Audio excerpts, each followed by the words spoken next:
Sababbii birrii xiqqoodhaaf jettee lubbuu ishee addunyaa kanarraa balleessi. Gaas mucayyoon asirratti argitan kun lubbuun ijoollee keenya shamarraa gara biyya Arabaatti malanii gatii dhabeera. Viidiyoon kun Obbo Mansuur Jamaal har'as manni murtii mirga wabii dhoorgatee jira.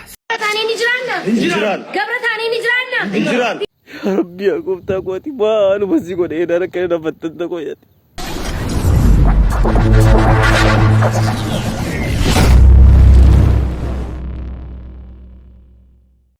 Assalamu alaikum warahmatullahi wabarakatuh. Arkafuni kabajamtootaaf hordoftoota michuu kolfa jirtu jireenyi baadaan afiyaan taqwaan akkam akkamnaaf jirtu siniin jedha. Warreen channel kana faarawatatan subscribe gochuun maatii channel kanaa taasisanii jedha. Eela subscribe godhan waa tokko wanti isin jalaa irratti jiru hin miidhamtanu. Subscribing keessan immoo na fayyada. Kanaafuu subscribe godha maatii channel kanaa taasisanii jedha. Video kanas like gochuun yaada qabdan komentii jala naa kaasanii jala galatooma gara video. Waan si garramu bareedu. Red Sea irratti kontiinara 15 fide. Achitti nadaajii ምናምን jedhanii na jalaan bisan malee littitiidhaan siin jedhani bakka. Ni littitiidha. Alle. Digan. Hey. Hollaacha. Eenyudhan? Taasaree walitti asinti jette. Mana kiyya diiguudhaan. Diiga jira akkata malee rukuchaa jira. Kamtu mana kiyya yaalatti jala gurba. Kinoo kana ka. Isaa bakka. Kinoo? Ante? Abet. Maal amalli mana kiyya na maal gootan? Greenery ada kun bar. Maal tu greenery ada kiyyaate kun. Kun greenery asitti bar eessa deemee sasnaannaan shikaapilii bootaan ariifidha kun. Kuni mana keeti? Mana kiyyaati kana seddi gate. Diigorbaade. Ati sim jadi gaashe. Thank you. Ile mate giddaatti maari qattan teessani. Adeessa deemnu kun greenery ada. Kuni maada qoy maznaanya damo looji damo maal sanitti fakkaate. Taade maznaanya odamne nduuna mindinno maal godha jetta? Maal godha? Injiran. Gabratani Injiran. Bikajuru Nikana. Sabaki nyaf sagale Nitana. ከዛ በኋላ ሀቢብቲ ነንጠላ አባ መና ኮፋ ቆፍቲ ቆባጪስና ማለ ኢጆርሌን ኮና ወጅን እንጭስጡላ ኢልሞን ኮ ጀለ መቦዲና ወጅን ረፍቷል ጋር ዱኤን በደማለ አባ መና ኮ ማለ ክላሲቲ ቆለፋ የሮቦስ ጡጦት ይገናም ማሽኒ ጡጦ ጅራ የሮይ ሲምቦሳቹ መትጥቋምሳ ሲጋኔ life is in the short abba manak yawjna tatamun barbadan ilmon koti wajin gana tutto harmati kenne manam kotu hodu jede la abba manakoti banjrada la bale la wuddu bale yene ambassa yetnak man anta life is short no patu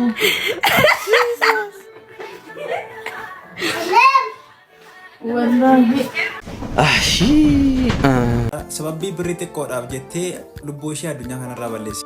Gaas mucayyoon asirratti argitan guyyaa kaleessa addunyaa kanarraa lubbuu ishee balleessite jechaadha. Viidiyoon kun siin jala ga'eera taanaan sheerii riippoostii koppiliinkii godhaatii namoota baay'ee biraan ga'a. Inseesee Tafarii jedhamtii jiraattuu magaalaa Laqamtee. Sababii kaffaltii mana barumsaa jettee 15,000 jettee lubbuu ishee addunyaarraa balleessite. Kaffaltii sana kaffaltu malee seentee si hoosiin qoramtu. Kaffaltii sana jettee qormaata irraa haftee manatti deebitee fala dhabnaanii lubbuu ishee of galaafattee jechaadha. Adaraa keessan yoo viidiyoon kun sin jala ga'e sin fayyada. Ishiin duuteetti garuu waan nuti goonu hin jiru. Garuu namni baay'een dura ishiin beennu garuu egguma ishiin duutee barre. Sona gargaaraa jettee mucayyoon kun as baatee siinti dubbatteesi wanti sin gargaartaniif hin jiru. Qoosaadhaaf jettanii itti qoostu gana. Iyyadhus namni na qaqqabu hin jiru jetteetoo lubbuu ishee addunyaarraa balleessite. Waan bor darbuu jiru. Waan bor argachuu jiruuf. Bakka garatti garagaltan dhabdanii firaa dhabdanii maal taatanii namni sin gargaaru yoo dhabame karaa keessaa kootana dubbisaa. Kanarra lubbuu keessan addunyaa kanarraan balleessinaa bakka waan xiqqoodhaa jettanii. Ishiin duuteetti namootuma ishii duuba jiraniif hin jechaadha.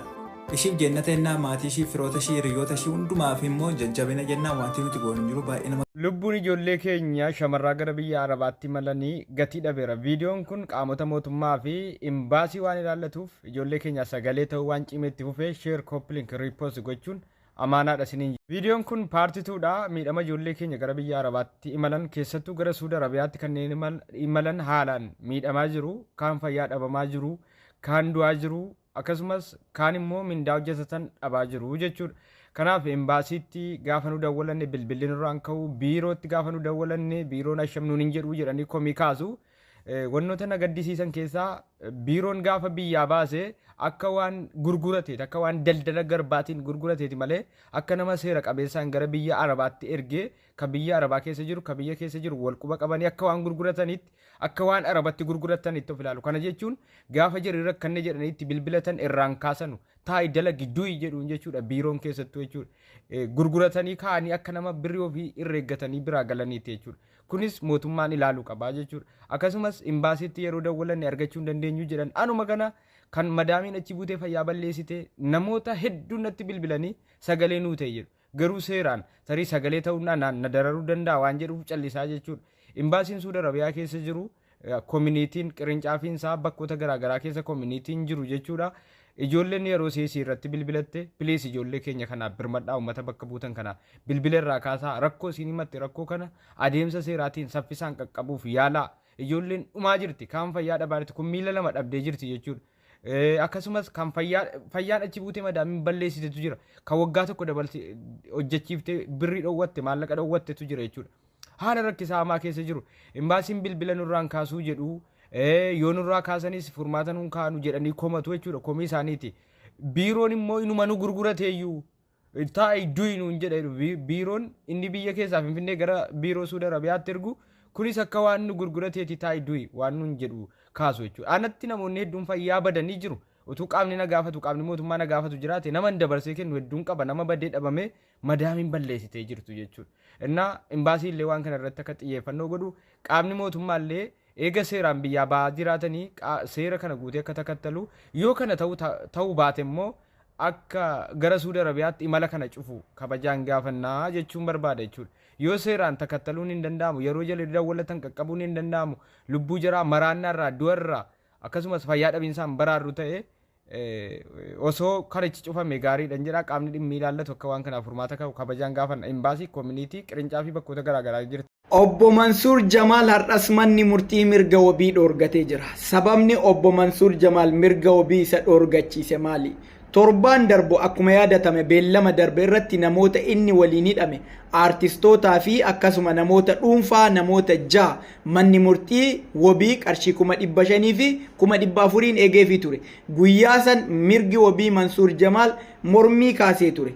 Mormii san irratti murtii kennuudhaaf akkasuma himatamtoonni kuwwan beellama isaaniitti argaman guyyaa har'aa manni murtii beellama kennee ture. Beellama san irra dhaabbachuudhaan hadha manni murtii obbo Mansuur Jamaal ammas yakka wal fakkaatu yoo mirga wabiitiin kan bahu ta'e yakka wal fakkaataa dalagee dhufuu danda'a. Kun hawaasa keenyaaf gaarii miti. Akkasuma yakka kanaafis eega yakka kana raawwatee booda kanaan dura badee barbaacha hedduun to'annoo seeraa jala oolchine waan ta'eef ammas namni kun baduu danda'a kan jedhuun shakkii manni murtii irraa qabu irraa kan ka'e obbo Mansuur Jamaal mirga wabii dhoorgatee jira jechuudha.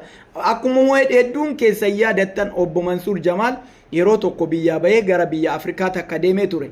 Yeroo san inni kadheesse yakka kana dalagee dheesse saniif manni murtii shakkii kana waan irraa qabuuf mirga wabii dhoorgatee namoota inni waliin hidhame torbaan darbe qarshii 400 fi 500 erga eegeefii booda har'a isaan beellama isaanii irratti mana murtii dhiyaatanii turan. Murtiin obbo Mansuur Jamaal manni murtii wabii mirga isaa kan dhoorgateef itti amanuu dhabuudhaan yookaan namni kun baduu danda'a akkasumas yakka biraa dalaguu danda'a kan jedhuun shakkii irraa qabuun manni murtii mirga wabii dhoorgatee jira jechuudha obbo Mansuur. ሰበር ከባድ የተባለው ውሳኔ በቲክቶከር መንሱር ላይ ዛሬ ፍርድ ቤትን ወስኗል።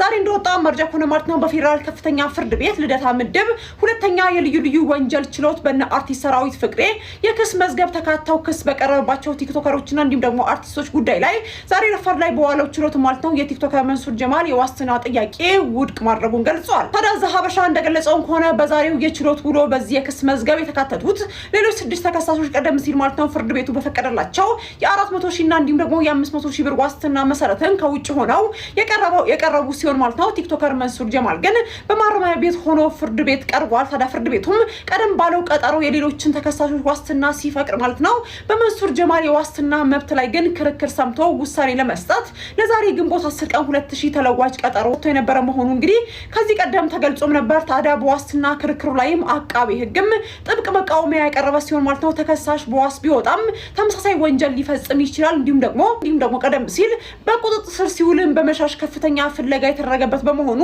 የዋስትና መብቱ ሊነፈግ ይገባል በማለትም እንግዲህ አሳስቦም ነበረ። ታዲያ ችሎቱም የአቃቢ ህግ መቃወሚያ እንዲሁም ደግሞ የተከሳሽ ጠበቆች ያቀረቡትን የጽሁፍ ምላሽ ከመረመረ በኋላ የአቃቢ ህግን ስጋትና እንዲሁም ደግሞ መከራከሪያ ሀሳብ አባባለው ብሎ በመቀበል ማለት ነው የቲክቶከር መንሱር ጀማል የዋስትና ጥያቄ ውድቅም አድርገዋል። በመሆኑም ተከሳሽ ጉዳዩ በማረሚያ ቤት ሆኖም እንዲከታተል ትዕዛዝም ተላልፏል። አዳዲስ መረጃዎች ፎሎ ማድረጋችሁን አትርሱ። መልካም ዱጋዲ በቹፍ ኤርገ ሼፉ ዴከኤ ነቲ ቢልቢሌ ሳሪ ወንቲኒ ማናስቲ ከነ ዮጅራቴ ሜቢ wanti du'a mucaa kanarratti illee wanti ati beektu injiraata yoo ta'e akkasumas gara fuula duraatti illee hin barta yoo ta'e mucaa kana duukaa amma kanatti sadarkaa amma kanarra geessanii akka isheen duutuuf illee miinaan taphattadhee yaadu garuu immoo gara fuula duraattis wantooti baay'een akkan jala deemee qorachaa turetti waan baay'ee nama jibbisiisuudha. Kanaafi saariko hin danda'ama yoo ta'e dhugaa wantooti ati beektu hin jira yoo ta'e illee fuula waaqayyoon durattis fuula namaa durattis haqa mucaa kanaaf keessaa persentii muraasa ta'e tokko illee wanti ati beektu hin jira yoo ta'e karaa qaama seeraarraas abdii kunneerraa karaa hiriyoota isheerraas abdii kunneerraa wanti ati beektu hin jira yoo ta'e garuu boris haa ta'u har'a ani fuula namaa osoo hin taane fuula waaqayyoo durattis bor namatti hin faradama yoo waan ta'eefi karaa soora miidiyaa hawaasaa kanaan illee baate wanta jiru yoo dubbatte wanta jiru yoo beeksiste borillee qulqullummaa kee kana namni hin bara akkasumas fuula waaqayyoon duratti illee wanti kun gaariidha jedhee yaada. Maybe wanti ati sodaattu hin jira yoo ta'e illee wanti ati dubbattu hin jira yoo ta'e illee bakka konfidensiidhaan akka ati haasoftu illee nan barbaada. Wanti ati hin beekne dirqiidhaanis maaliinis namni si haasofsiisu tokkoyyuu hin jiru. Garuu immoo dhugaa jiru waan ta'e tokko waan hin beeknes dubbadhu osoo hin taane cubbuu ofirra kaayee osoo hin taane bakka hin jira miti waaqayyoon sodaachuun hin jira. Al tokko maybe wantoonni jiran tokko hin jiru si galee mucaan kun duuteetti du'i ishee immoo nama hedduu rifaasise du'i ishee immoo shakkii nama baay'ee uumeera. Shakkiin namoota baay'ee yookaan tilmaamiin isaanii maybe dhugaa ta'uu hin danda'u si galeerani. Maybe zaaraa sutuu ta'ee booniidhaa jennee booniitti duuluun keenya noolu. Sirees osoo zaaraa waa rabbii akkasiin godhin malee zaaraatu rakkoo kana qunname osoo ta'e nus boonii matti duulla turre si galeeramni. Duuluun keenya immoo nama siinsimidhuu miti. Annaa wanti ati beektu yoo injira ta'ee gurbaan kun waan ta'e tokko siin jedheera yoo ta'e miidiyaa hawaasaa malee haqa see kan baasu tokko iyyuu hin jiru. Dhuguman sitti himan. Poolisii irraas abdii kunneen. Dhugaa dubbachuu tokkicho dhugaa dubbachuu fi dhugaa waaqan jala jiru jechuudha. Waaqa halkan kana naa bariisu. Ani homaa waan tokko waliijji waan akkas hin qabnu waanuma hin beeku tokko illee hin qabu. Dhugaa waaqayyoo san jiraataa jala jiru. Homaa tokko waama tokko waanuma hin beeku tokko hin qabu laa. Gaaffitti nama tokko qonnaa dabalee ture neetworkii ijee gaara gaaffii akkamii kaasee beektaa Saara? Jidduu ajandaa sanaa kan itti poostii gochaa turte iskiriinshuutii gootee yeroo inni sii dawwalaa ture saayitii yeroo inni saayitiin itti sii dawwalaa ture kana ittee iskiriinshuutii gootee poostii gochaa turte. Amma immoo gaafa haasoftuu erga gaafa ajandaa sanaatiiyyuu bilookii ol goonee jirra jettii wanticha addanuuf aboo deeskon. Inna yeroo ani sababan silkiin dawwalu sana iskiriinshuutii barreessee poostii godhee fi maaliif ani bakka kanaan dura waliin jiraachaa turre jireenya mataa koo jalqabeera. Erga ishee fuudhee ka'ee natti bilbile yeroo jirichaa jechuudha. Maaliif erga jireenya jalqabee jireenya koo jeexaa jireenya mataa kootiin jiraadha naamin jedheetanii isanni saayitii natti bilbilu sanan baaseetanii poostii godhe. Erga guyyaa sanaa garuu homaa waan tokko yuunattis hin dubbanne hin bilbilleesi hin haasofne sanaaf innis isheenis homaa waan tokko illee hin jiru. Bilookii gaafuma sanarraa wal goone walitti haasofnu waliin agarru waan dirree daawwaan jiraan ni finfinnee jiraan lafatti wal agarru hin qabnu.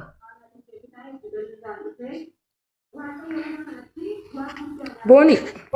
Wayyee nan nagaa. Ashi bakka akkasidha. Garuu ergasii bilbila jijjiiresii bilbile qabaani. Takkaama bilbila takka illee jijjiirenaan bilbile dhugaa rabbii dhugaa waaqayyoon jala jiru. Sobeen kakadduan. Akkoon hin jiru. Kanarratti sa'aatii kana ajandaa qabannee yoo rabbi jedhe teeleedha wantoonni haali qindaa'aa jiran hin jira. Bilbila Zaaraas, bilbila Jooshiiraas wantoonni haala qindaa'aa yoo rabbi nu gargaare amma 2000 jira. Wantoota baay'eetu ta'aa jira. Yoo waaqayyo jedhe gadi hin baane dheena yaada. Mana murtiirraa wantoonni barreeffaman hin jiru. Naa isa kanadha malee sa'aatii sanatti gaa wantoota teeleedha ba'an sana. Simfaaneen jiratti itti guddaa sammaan dhugaa qaba waan ta'eef waama tokko shakkiin qabu laa tokkicho. Sodaadheessi akka wanta sodaadhee dubbachuutti hin taane dhugaa qaba waan ta'eef dhugaan kun jiraachisa waan ta'eef waan barbaadan karaa barbaadaniin deemaa garuu dhugaa qaban. Gaafa sana warri harranaa arrabsan immoo jechuudha. Ayi waaqayyo cubbuu ishee nu fadhiisu jechuuf jiru laa dhugaa rabbii. Wayyooniin kofleedhe. Wallahi namni nama arrabsu naman faarsu jechuun san nama dhugaadha. Wallahi la'azim. Hai ani suuraa roozaatiif suuraa akka taatan feesbuuka poosti goonan koomantiin dhufaniituma jaalaltii haadhaan quufamtu. Haadha hedduu ilmoo sii jaallattu jaanii. Koomantiin aan barreessan seetanii. Guys. Takkaa koomantii feesbuukatti namaaf hin barreessu ani.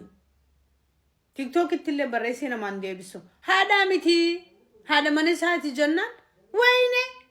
Lakki. Haadha malee. Mataa qaqqabattee raffisaa jirti malee jaarsaa miti. Ilmoo kana gusadii dhaluu dandeessi akkamitti jaarsa naan jettu. Jeen annu san na arrabseetiin. Sababa roozaatti nama sanii wallole. Kaniin fooloo namaan deebisne fooloo keessaa deebisee siin ajjeessaa sababa roozaatti eessa jiraattan jedhu. Akkamii hamilee roozaa cabsitaa. Egaa viidiyoon har'aaf isiniif qabadee dhufe kana fakkaata itti bohaartaniitu bashannantaniitu hin jedha. Amma viidiyoo kabiraawutti walitti deebinutti nagaa nagaanatti.